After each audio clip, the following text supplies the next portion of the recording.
Vamos a continuar con el módulo de cefaleas. En esta ocasión, nuestra próxima ponencia será virtual a través del doctor Miguel Laínez. Su disertación se llama Nuevos fármacos en cefaleas. El doctor Miguel Laínez es neurólogo de España, es jefe de servicio de neurología del Hospital Clínico Universitario, profesor de neurología de la Universidad Católica de Valencia, y es académico de número de la Real Academia de Medicina y Ciencias Afines de la Comunidad Valenciana. Es presidente de la Sociedad Española de Neurología y ha publicado más de 390 trabajos en libros o revistas de la especialidad. Es autor o editor de 19 libros y ha presentado varios centenares de ponencias y comunicaciones en múltiples congresos en reuniones nacionales e internacionales. Ha sido miembro de la directiva de la Sociedad Valenciana de Neurología, la Sociedad Española de Neurología y la Federación Europea de Sociedades Neurológicas. Además, ha sido coordinador del Grupo Español de Cefaleas de la Sociedad Española de Neurología y presidente de los comités organizadores del 9º Congreso de la Sociedad Internacional para las Cefaleas y el 8º Congreso de la Federación Europea de Cefaleas. Pertenece a múltiples sociedades científicas nacionales e internacionales y es miembro del honor de la Colombiana y Chilena de Neurología, de la Asociación Latinoamericana de Cefaleas y de la Sociedad Italiana para el Estudio de las Cefaleas. Con ustedes dejamos al doctor José Miguel Laínez Andrés.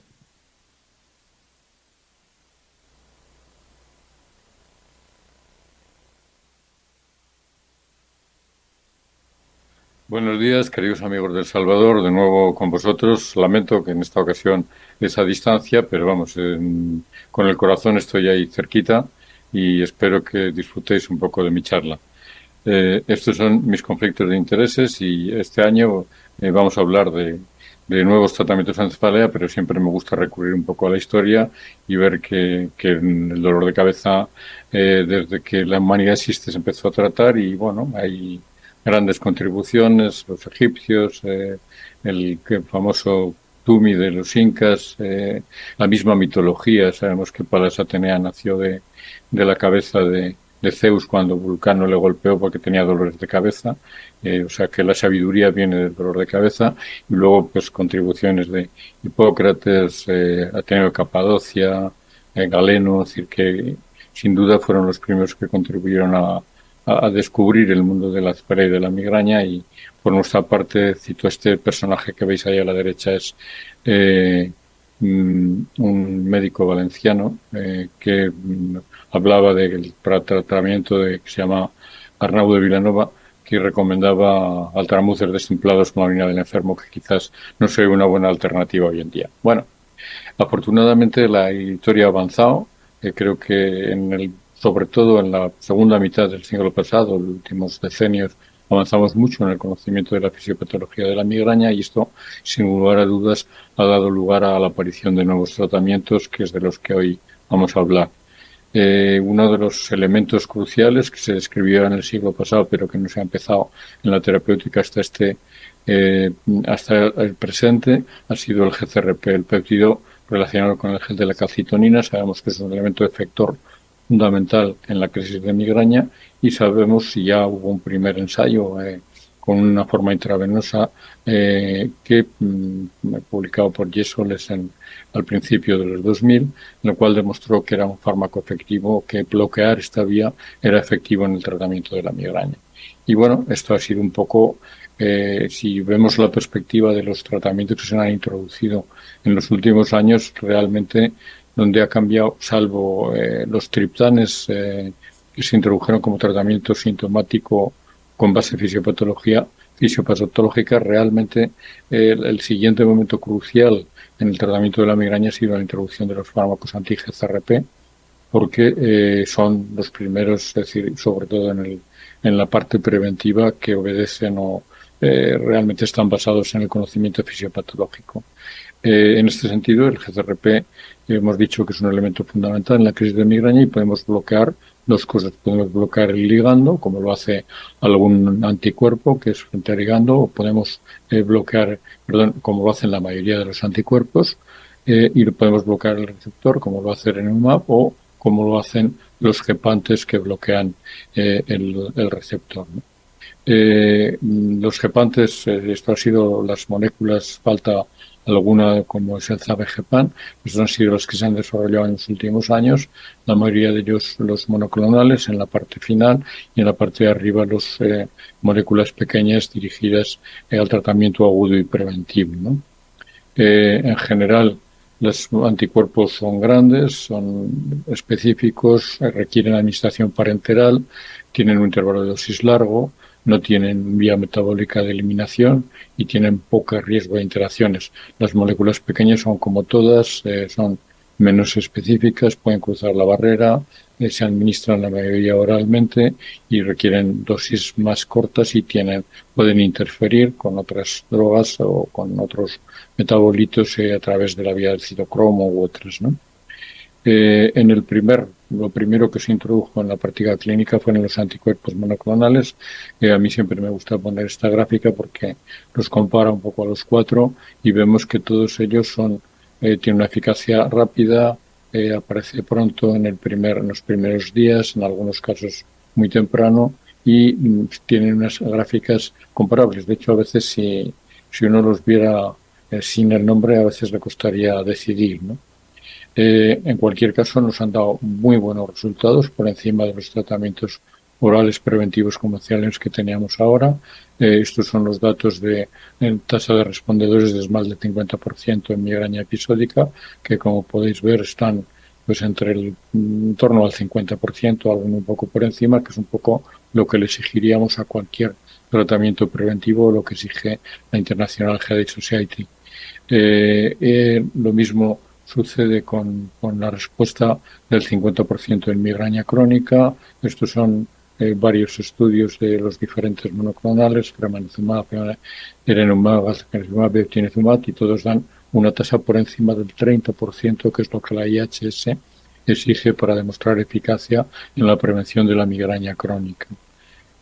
Otra de las cosas que hemos aprendido es la rapidez. A mí me sigue encantando poner esta diapositiva que fue con fremanezumab en el primer ensayo en migraña crónica, donde se veía que no solamente era en el mes primero que había eficacia, sino que en la primera semana, en los primeros días, ya había demostrado eficacia. Esto, si lo comparamos con lo que estábamos acostumbrados con los preventivos orales, que realmente a veces les cuesta meses y con la eficacia es modesta, con lo cual a veces te cuesta saber un poco cuál es la tasa de respuesta, pero la verdad es que ha sido un cambio notable. Y de hecho, incluso fijaros, por ejemplo, en estos con eftilizumab, en migraña episódica y en migraña crónica, aquí la respuesta ya es en el día primero. De hecho, al final, lo que estamos haciendo con los anticuerpos es bloquear el sistema de la producción de la crisis, con lo cual yo siempre digo que es como dar un tratamiento agudo de forma continuada, ¿no? Y eftilizumab, que tiene una absorción muy rápida, si pues realmente funciona en las primeras horas. De hecho, podría funcionar como tratamiento de una crisis, ¿no? Y bueno, estos anticuerpos han demostrado muchas cosas. Primero, que no solamente funcionaban en pacientes normales, sino en pacientes que habían fracasado preventivos previos. Y todos los monoclonales tienen estudios en este sentido, demostrando esta eficacia en pacientes con 2, 4 preventivos fallados. Esto tampoco resulta nada sorprendente, puesto que estamos hablando de un mecanismo de acción novedoso. Por tanto, no es raro que pacientes que no respondían respondan muy bien a los preventivos nuevos, ¿no? Otra de las cosas que hemos visto, que no teníamos datos hasta ahora, por ejemplo con el erenumab, es que ha habido el mantenimiento de la eficacia. Hay uno de los ensayos, este es el que tiene el estudio más largo, se mantiene durante 5 años, pacientes que habían recibido después del primer estudio de los primeros meses de doble ciego, ¿no? Entonces, parta y se mantiene esta eficacia y pasa a reducirse en un 60% al cabo de 5 años. Y no solamente es esto, que además hay una buena tolerancia y fijaros que hasta un 30% responden casi al 100%. Otro dato que hemos conocido es un poco, hay muy pocos datos comparando estos tratamientos con los convencionales. Realmente solo hay un estudio que es el Hermes, que compara Erenumab y topiramato, que se lleve a cabo en Alemania, un poco por motivos obligatorios de regulatorios para aprobar fármacos nuevos, y veis que la eficacia es notable, la diferencia entre Erenumab, Iomig en este caso, y topiramato. La probabilidad de alcanzar una reducción de más del 50% es casi 3 veces la del topiramato. Y otra de las cosas que nos ha sorprendido con todo este grupo de fármacos ha sido la tolerabilidad. Ha sido francamente fantástico. Uno de los problemas que tenemos con los tratamientos orales convencionales, todos prácticamente, naricina, topiramato, betabloqueantes, amitriptilina, es que realmente hay un porcentaje no desdeñable de pacientes que los toleran mal. Entonces eso es lo que hace que al final haya muchos pacientes que abandonen. Si tenemos fármacos que funcionan no muy intensamente, que tardan a funcionar y que además durante ese periodo de tardanza producen efectos adversos, esto realmente lleva al abandono de la terapia. Esto no sucede afortunadamente con los monoclonales. Este es un metaanálisis, pero hay varios, es decir pero donde podéis ver es que realmente no hay diferencia entre el placebo. Esto realmente lo hemos venido viendo. Nosotros hemos participado en ensayos clínicos, bastantes ensayos clínicos con todos los monoclonales, y realmente nunca hemos sido capaces de distinguir el placebo del fármaco activo. Yo, de hecho, siempre recuerdo uno de los últimos estudios que hicimos con preventivos orales comparando topiramato con betabloqueantes. Realmente era imposible no saber quién tomaba topiramato y quién tomaba betabloqueantes. En este caso, la verdad es que con los monoclonales ha sido fantástico porque son francamente muy bien tolerados, ¿no? Y bueno, aparte de los monoclonales, es decir, aparte de la vía del CRP, ha habido otra vía que se ha introducido recientemente y que en algunos países, incluido el nuestro, se ha comercializado, que son tratamientos diferentes para el manejo agudo de las crisis. Y uno de ellos ha sido el lasmiditan. Lasmiditan, sabéis que es su mecanismo de acciones sobre el 1F, es decir, uno de los problemas que siempre se iba buscando, con una de las cuestiones que siempre se planteaba con los tratamientos agudos, con los triptanes especialmente, era su seguridad cardiovascular. Es cierto que llevamos muchos años y realmente se han mostrado muy seguros, pero siempre tenemos la contraindicación en pacientes con riesgo cardiovascular, en pacientes con antecedentes de ictus, de enfermedad coronaria, y se han desarrollado una serie de fármacos para intentar paliar esto y buscando una eficacia de ese estilo. Él decía, en la línea un poco de los agonistas serotoninérgicos, es decir, está en los bloqueantes del 1F está el lasmiditan, ¿no? El lasmiditan tuvo un primer ensayo que publicamos ya hace unos años, luego ha estado un poco más parado y finalmente se han publicado recientemente una serie de ensayos que han confirmado su eficacia. El lasmiditan es un fármaco que funciona bien en los dos parámetros fundamentales, que son, sabéis que ahora en los fármacos agudos se miran dos cosas: la ausencia de dolor y la ausencia del síndrome más molesto. Aquí veis la ausencia del dolor y del síndrome más molesto durante 24 y 48 horas con las diferentes dosis de lasmiditan, ¿no? Lasmiditan también es un fármaco que ha demostrado eficacia en pacientes que no habían respondido a triptanes, vuelvo un poco a decir, lo mismo es cierto que algunos triptanes son E1F, pero realmente es muy poco el efecto que tienen sobre el receptor 1F, es bajo, quizás un poco más el Maxar, quizás el que tiene más efecto sobre el 1F, hay otros que tienen muy poco. Entonces es lógico que estos fármacos que actúan por otro mecanismo tengan una buena respuesta en pacientes que no han respondido a triptanes, ¿no? Y otra cosa que ha sido curioso e interesante, es decir, es que el lasmiditan funciona en pacientes aunque lo demos más tarde. Uno de los problemas que tenemos en los pacientes utilizando también triptanes es que cuando lo administramos tarde la eficacia baja. Pasa con todos los fármacos y este fármaco es el primero que ha demostrado que la administración tardía, incluso por encima de 4 horas, casi alcanza cifras de eficacia similares a cuando se da en la primera hora. Quizás el mayor pero de este fármaco con el lasmiditan son los efectos adversos, que es un fármaco que atraviesa la barrera hematoencefálica y por tanto tiene efectos centrales. En general los más frecuentes son mareos, parestesia y somnolencia. De hecho, es un fármaco en el que tiene en el label tiene una indicación de no conducir en las siguientes 2 horas porque da somnolencia. Esto es un inconveniente en global para una persona activa, pero puede ser una ventaja para una migraña de un domingo tranquilo en casa de alguien que además le permite descansar. Y bueno, tenemos otra alternativa en pacientes que no responden. En nuestro país está aprobado en pacientes que no responden o tienen contraindicación para los tradicionales y especialmente los triptanes, ¿no?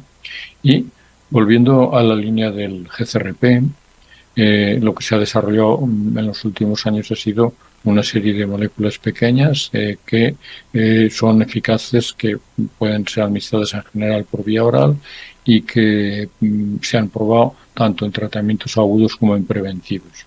Sabéis que el primero que se desarrolló fue el CGPAN, que hemos mencionado, que es el que se utilizaba por vía intravenosa, que es el que publicó el ensayo de Yesolesen, pero no continuó el desarrollo. Telcagepam tuvo problemas de toxicidad hepática y se retiró. Y bueno, y luego ya han venido los que se han incorporado más recientemente, que son Ubrogepam, Atogepam, Rimegepam y Zavegepam. Rimegepam es uno de los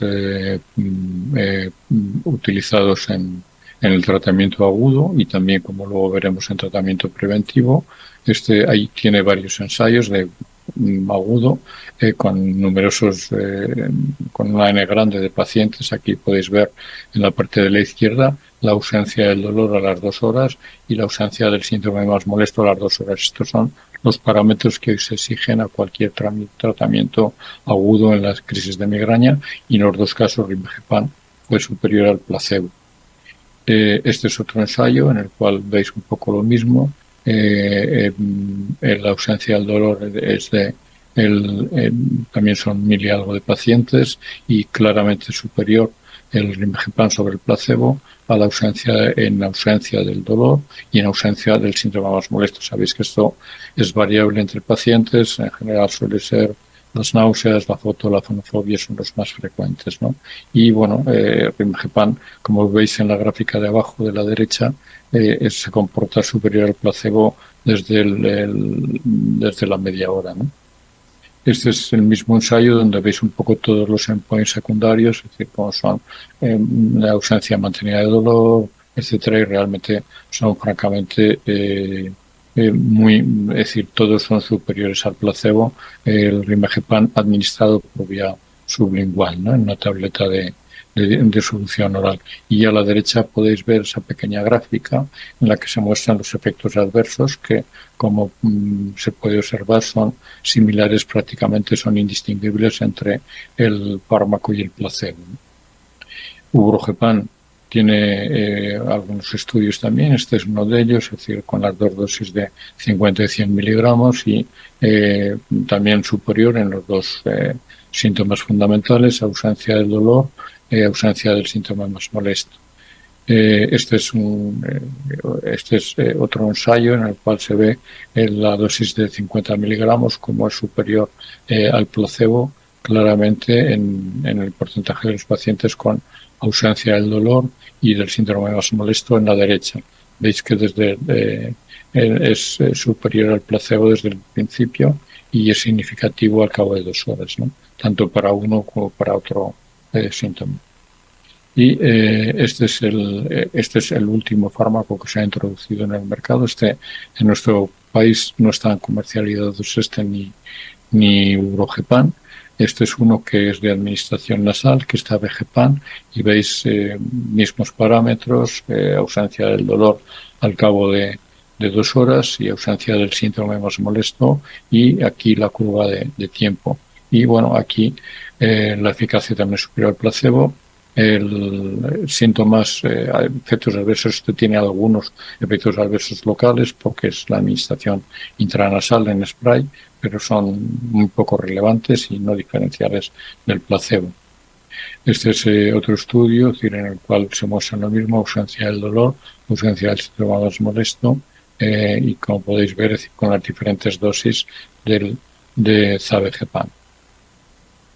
De todas formas, es decir, hay una cosa que tenemos que tener en cuenta, que es lo que ofrecen estos fármacos con respecto a lo que teníamos. Está claro que ofrecen mejor tolerabilidad, ofrecen seguridad cardiovascular, pero no ofrecen mayor eficacia. Estos son datos de una revisión de Mesut en New England, que comparaba las tasas de ausencia del dolor a las 2 horas para los diferentes triptanes en la parte de la izquierda, y en la parte de la derecha el lamiditán y los gepantes. Falta el zavegepam, que no tenía publicado entonces todavía, y como podéis ver, realmente no son superiores en eficacia, aunque sí en tolerabilidad. De hecho, sumatriptán, al que veis aquí en la gráfica de la izquierda en ese color clarito, sigue siendo el fármaco más eficaz, sumatriptán subcutáneo, en el tratamiento de las crisis de migraña. Y este es un estudio, es decir, con el que compara los nuevos agentes farmacológicos con los triptanes para el tratamiento de la migraña. Es muy interesante, si os apetece. Está publicado ya hace unos años en el JAMA, el Network Open, y en el que lo que demuestra es que realmente no hay una diferencia, que los fármacos nuevos no son superiores en eficacia, incluso son ligeramente inferiores, pero sí son superiores en tolerabilidad.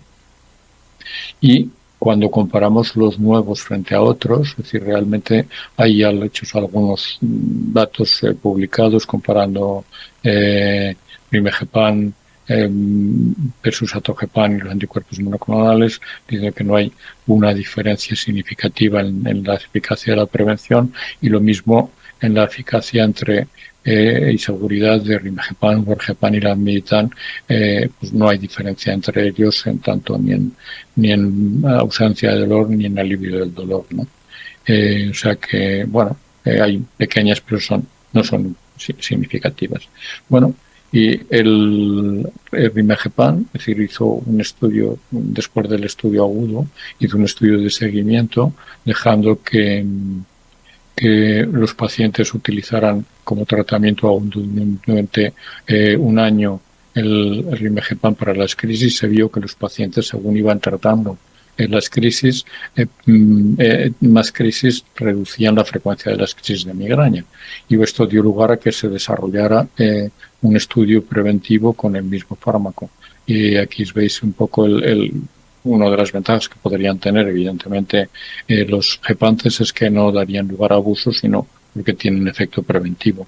Entonces, este mismo fármaco ha hecho un estudio preventivo en pacientes, solo en pacientes con migraña episódica, una dosis de 75 miligramos a días alternos durante 12 semanas, y en él se ha demostrado que entraban pacientes hasta 28 días. El endpoint primario es, como en todos los ensayos de monoclonales, la reducción del número de días de migraña, y secundario, el primero es la reducción más del 50%, y aquí pues rimegepam ha demostrado que es superior en ambas variables al placebo, aunque la verdad es que en estos ensayos las tasas de placebo han sido altas, pero aun con todo ha sido superior, y por eso está aprobado. En nuestro país está aprobado en las dos indicaciones. Lo que pasa es que solamente está financiado por la utilización preventiva. Ventajas de estos fármacos, pues como todos los estudios con gepantes, todas las moléculas relacionadas con el GCRP, es la tolerabilidad, con estas de tolerabilidad muy similares al placebo, ¿no?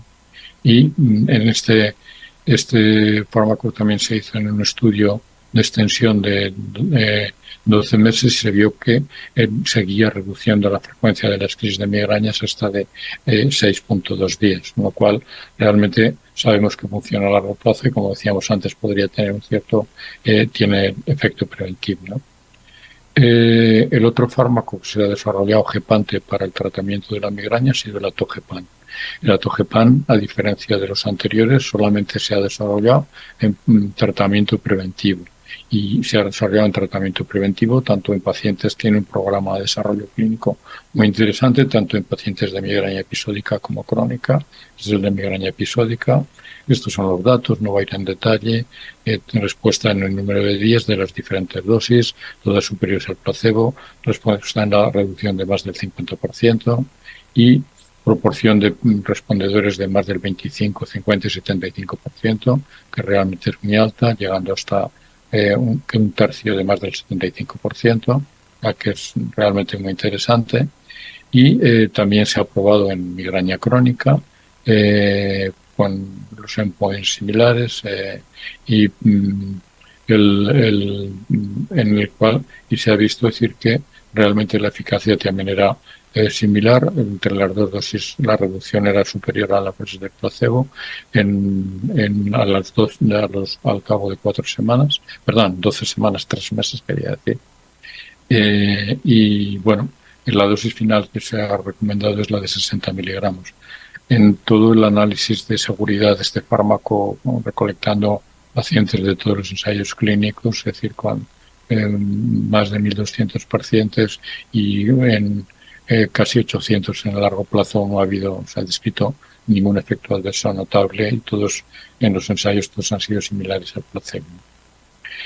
Han incorporado un perreo nuevo, sabéis que es la actividad, cómo afecta la vida diaria, la vida diaria de la migraña, y en esto podría ser un point interesante para introducir en nuevos ensayos porque demuestra que es eficaz mejorando la actividad de los pacientes, ¿no? Se han publicado algunos estudios incluyendo todos los datos comparativos en prevención de la migraña de todos los agentes GCRP, los veis aquí, intravenoso, subcutáneo y oral, veis que todos están claramente superiores al placebo, y lo mismo se han publicado datos de seguridad y como podéis ver realmente realmente no hay diferencia significativa, aunque hay pequeños diferencias no llamativas. Y finalmente, es decir, en el campo de los dispositivos de neuromodulación, lo que se ha introducido en nuestro medio es este que veis aquí, que es la estimulación remota mediante un sistema que es el Nerivio, que se acaba de lanzar en España y con el cual todavía no tengo mucha experiencia, pero podría ser una alternativa en algunos pacientes que no les gustan los fármacos o tienen intolerancia o un poco interés en recibirlos. Pero bueno, también estamos probando, por ejemplo, toxina botulínica, la administración en el ganglio espinopalatino mediante este dispositivo en pacientes con clúster crónico, que sería una opción interesante. En migraña crónica también hay algún ensayo en este sentido, ¿no?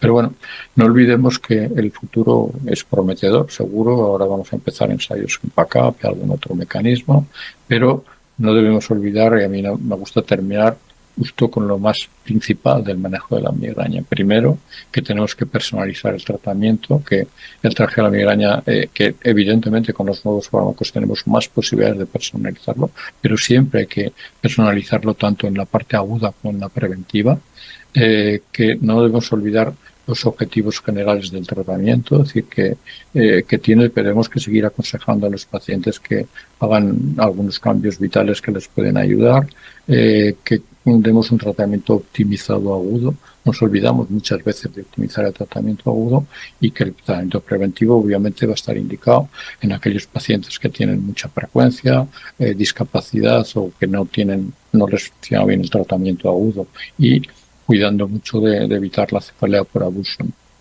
Tenemos que planificar cada paciente y no debemos olvidar la formación, la educación, tener el diagnóstico y utilizar todas las técnicas posibles en cada uno de los pacientes, ¿no? La educación, vuelvo a insistir, la educación solo hay algún estudio que ha demostrado un metaanálisis que la educación solo reduce la frecuencia de las crisis de migraña, así que no olvidemos de educar, formar e involucrar a nuestros pacientes en el manejo de la migraña, ¿no? Y finalmente yo siempre pongo esta fotografía que tomé un día paseando por Buenos Aires, es decir, que creo que es importante que el paciente adopte una vida razonable, que haga ejercicio, que maneje el estrés, que sea feliz, como decía en este cartel. Y bueno, quizás no dar por saco a los de al lado es una cuestión importante. Así que espero que os sirva y me gustaría... perdón. Quería terminar un poco diciendo que tenemos que ofrecer a nuestros pacientes esta medicina personalizada de las 5 P's: predictiva, preventiva, poblacional y participativa. El paciente tiene que estar informado y decidir. Creo que con esto lograremos mejorar muchos pacientes de migraña y, lógicamente, todos estos nuevos tratamientos nos van a ayudar a que nos sea un poco más fácil, ¿no? Y bueno, finalmente terminaba con estas imágenes de Valencia, a lo cual este año celebramos el Congreso de la Sociedad Española de Neurología. Nos encantaría recibiros por aquí y, en cualquier caso, espero que nos veamos pronto y que os haya sido de utilidad mi charla. Así que excelente, un saludo enorme y un abrazo a todos.